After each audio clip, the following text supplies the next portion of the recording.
కడప జిల్లా బద్వేల్ పట్టణంలో భారత కమ్యూనిస్టు పార్టీ సిపిఐ ఆధ్వర్యంలో స్థానిక రెవెన్యూ డివిజనల్ ఆఫీస్ ఎదుట నిత్యావసర సరుకులు పెరుగుదలకు నిరసనగా కార్యకర్తలు ప్రజలతో నిరసన కార్యక్రమం చేపట్టారు।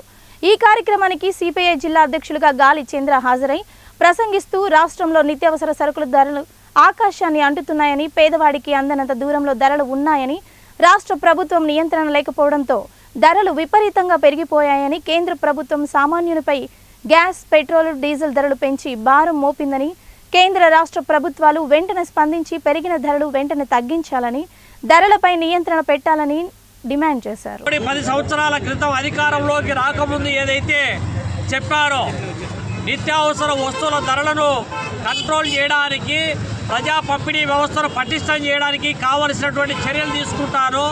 దానికి ధరల స్థిరీకరణ నిధిని ఏర్పాటు చేస్తారు, బ్లాక్ మార్కెట్ వ్యవస్థను సమూలంగా నిర్మూలిస్తారని చెప్పి గొప్ప గొప్ప మాటలు చెప్పారు।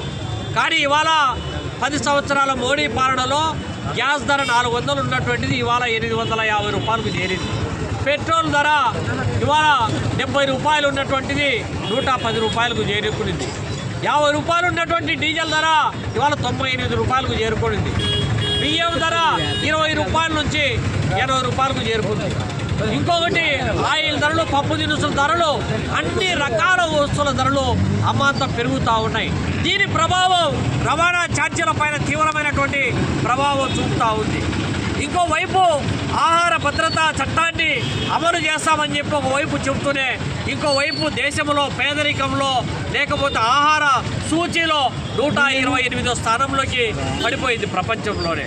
అంటే ఈ దేశంలో